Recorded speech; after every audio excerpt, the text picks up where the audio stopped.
शाम जो तक़रीबन 4-5 बजे ॿारु हिकिड़ो मुहल्ले जो ख़ासि क़िले में नंढो ॿारु गुम थी चुको। काफ़ी कोशिश खां बाद न मिली सघियो। पोइ ख़बर पई त हिते पासे में थल्ले में हिकिड़ो टैंकी आहे, पाणी भरियलु आहे, उते किरी चुको आहे।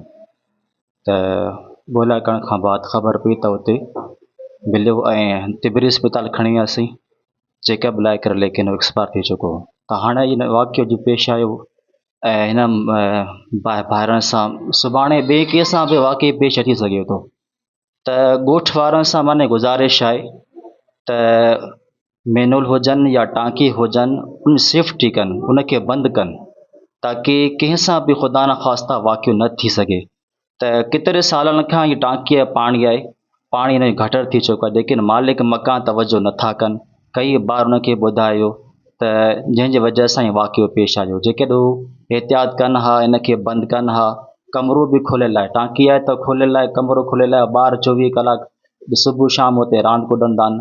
त सिर्फ़ु ढक बि न हो, सिर्फ़ु मथां का रली विछाए छॾियऊं त इन जे करे वाक़ियो पेश आयो। त बहरहाल त मुंहिंजी गुज़ारिश थी चुको आहे हिते खोसा बिरादरी में त गटर जो खॾो जेको आहे उन में बि ॿार मरी विया। 10 मुहर्रम ते अफ़सोनाक वाक़ियो पेश आयो, 2-3 माण्हू शुक्र मरे, नंढा ॿार। त इहे मुसलसल वाक़िया पेश अचनि था। त ॻोठ वारनि सां ऐं टाउन वारे सां बि गुज़ारिश आहे त इनखे नोट कनि ऐं टाउन वारे सां कुझु गली आहिनि मैनुअल ढकण न आहिनि, त असां चऊं था कंप्लेन कयूं पिया ढकण आहिनि ई कोन।